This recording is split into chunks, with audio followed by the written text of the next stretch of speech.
Beggars mafia. गदागरी बतौर पेशा हर दौर में ही रही है, लेकिन मौजूदा दौर में जहां हर तरफ दौलत की लूट खसूट सामने आ रही है, वहां गदागरी से भी दौलत इकट्ठी करने के लिए ऐसे ऐसे माफिया वजूद में आ गए हैं जो किसी भी मुल्क की माशरती सतह के लिए नासूर की सी हैसियत रखते हैं। ये एक ऐसा माशरती जुर्म है जो जुर्म होने के साथ साथ इंतहाई मकरूह और काबिल नफ़रत भी है। मौजूदा दौर में हर किस्म के जराइम और माशरती नासूरों के बारे में आगाही के लिए ये नावल भी एक कतई मुनफरिद मौजू पर मबनी है। मुझे यकीन है कि ये नावल सुनने के बाद हर कारी अपने गिरदोवका में पजीर होने वाले इस मकरूह माशरती जुर्म को न सिर्फ बखूबी अंदाज़ा लगा सकेगा, बल्कि इस माशरती जुर्म के ख़िलाफ़ मिलजुल कर जद्दोजहद भी करेगा। और कहानी शुरू करने से पहले मोहतरम कायरीन से मोदबाना गुजारिश है कि जिन लोगों ने अभी तक इस चैनल को सब्सक्राइब नहीं किया वो सब्सक्राइब कर लें और बेल आइकॉन का बटन ज़रूर प्रेस करें ताकि आपको आइंदा आने वाली वीडियो वक्त पर मिल सके। Beggars mafia. मौसम बेहद सर्द था और गर्म कपड़ों में भी सर्दी जैसे जिस्म के अंदर ज़बरदस्ती दाल होने की कोशिश कर रही थी। इस वक्त शाम होने वाली थी। इमरान ने कार बिजनेस प्लाजा की पार्किंग में ले जा कार रोकी और नीचे उतरकर इसने कार लॉक की और मुड़ कर तेज तेज कदम उठाता हुआ प्लाजा की मेन गेट की तरफ बढ़ता चला गया। प्लाजा में वाक़या बिजनेस सेंटर में छुट्टी हो चुकी थी, इसलिए प्लाजा में इक्का दुक्का लोग आ जा रहे थे। इमरान गेट में दाखिल होकर लिफ्ट की तरफ बढ़ा और फिर लिफ्ट के ज़रिए वो प्लाजा की चौथी मंजिल पर पहुंच गया। प्लाजा की चौथी मंजिल पर ऑटो बिजनेस अदारों के दफातर थे, जिनमें एक अदारा मोटरसाइकिल पार्ट्स का बिजनेस करने वाला था और वो पकीशिया पार्ट्स कॉरपोरेशन था। इसका मेन ऑफिस बंद था, अलबत्ता इसके साथ ही एक दरवाजे के बाहर एक बावर्दी दरबान मौजूद था। दरवाजे के बाहर जनरल मैनेजर महबूब अहमद की नेम प्लेट मौजूद थी।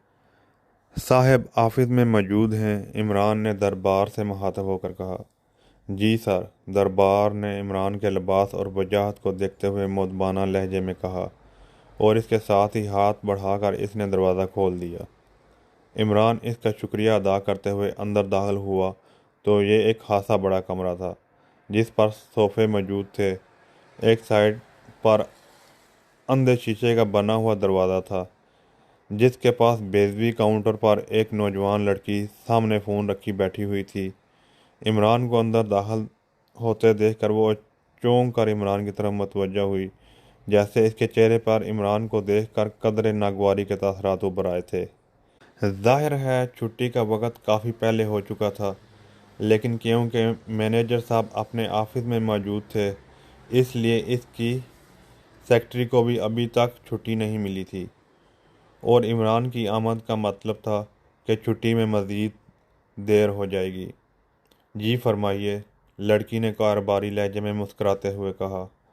महमूद अहमद साहब से कहिए अली इमरान MSc DSc आक्सन बनफ्से नफीस यहाँ पहुँच चुका है और मुलाकात का मुतमनी है। इमरान ने बड़े नस्तअलीक लहजे में कहा। क्या आपकी मुलाकात तय है? लड़की ने कदरे हैरत भरे लहजे में कहा। इसे शायद इमरान की डिग्रियां सुनकर हैरत हुई थी। आप इनकी सेक्रेटरी हैं? इमरान ने लड़की के सवाल का जवाब देने के बजाय उल्टा सवाल करते हुए कहा। जी हाँ, लेकिन आप क्यों पूछ रहे हैं? लड़की ने चौंक कर और हैरत भरे लहजे में कहा। इसे शायद इमरान के इस सवाल की वजह तस्मीया समझ में न आई थी। अगर मेरी मुलाकात इनसे पहले तय होती तो लामहला आपको इल्म होता, इमरान ने मुस्कुराते हुए कहा तो लड़की के चेहरे पर हकीकी शर्मिंदगी के तासरात उभर आए। आई एम सॉरी, मुझे ख्याल ही नहीं रहा था, लड़की ने शर्मिंदा लहजे में कहा। आपको परेशान होने की ज़रूरत नहीं, मेरी तुम्हारे साहब से जैसे ही मुलाकात शुरू होगी आपको खुद बहुत छुट्टी मिल जाएगी, इमरान ने कहा और लड़की जो फ़ोन का रिसीवर उठा रही थी बेख्तियार चौंक पड़ी। खुद बहुत छुट्टी क्या मतलब? लड़की ने हैरत भरे लहजे में कहा। आप जैसी सेक्रेटरी को समझाने के लिए एक और सेक्रेटरी تعینات ہونی چاہیے محترمہ۔ میرا مطلب ہے کہ اس ملاقات کے وقت کیونکہ آپ کی ضرورت نہ ہوگی، اس لیے لازماً محمود احمد صاحب کی طرف سے آپ کو چھٹی کا اشارہ مل جائے گا۔ عمران نے وضاحت کرتے ہوئے کہا تو لڑکی نے ہونٹ بھینچ کر ریسیور اٹھایا اور فون پیس کے نیچے موجودہ ایک بٹن پریس کر دیا۔ سر، ملاقات کے لیے عمران صاحب تشریف لائے ہیں، لڑکی نے صرف نام بتاتے ہوئے کہا۔ شاید اسے پوری ڈگریاں یاد ہی نہ رہی تھیں، اس لیے وہ سرے سے ڈگریاں گول ہی کر گئی تھی۔ یس سر، لڑکی نے دوسری طرف سے بات سننے کے بعد مؤدبانہ لہجے میں کہا اور ریسیور رکھ دیا۔ آپ درست کہہ رہے تھے، صاحب نے آپ کو آفس میں بھجوانے کا کہہ کر ساتھ ہی مجھے چھٹی کرنے کا کہہ دیا ہے، لڑکی نے مسکراتے ہوئے کہا اور اٹھ کر اس نے اندھے شیشے والا دروازہ کھول دیا اور عمران مسکراتا ہوا اندر داخل ہو گیا۔ چھوٹی سی راہداری کے بعد ایک خاصا وسیع و گرید آفس تھا جسے انتہائی شاندار انداز میں سجایا گیا تھا۔ میز کے پیچھے ریوالونگ چیئر پر ایک چھوٹے قد کا لیکن قدرے پھیلے ہوئے جسم کا ادھیڑ عمر آدمی موجود تھا، جو عمران کو دیکھتے ہی اٹھ کر کھڑا ہو گیا۔ آئیے عمران صاحب، میں آپ کا ہی منتظر تھا۔ حالانکہ چھٹی کا وقت گزر چکا ہے، لیکن آپ کی سفارش کیونکہ سسٹم کے ڈائریکٹر جنرل صاحب نے کی تھی، اس لیے میں آپ کا انتظار کر رہا تھا۔ آپ کیا پینا پسند فرمائیں گے؟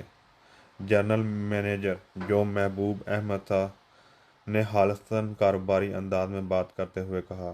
اس کا مصافحہ کرنے کا انداز بھی خالصتاً کاروباری ہی تھا۔ کچھ نہیں، عمران نے جواب دیا اور اطمینان سے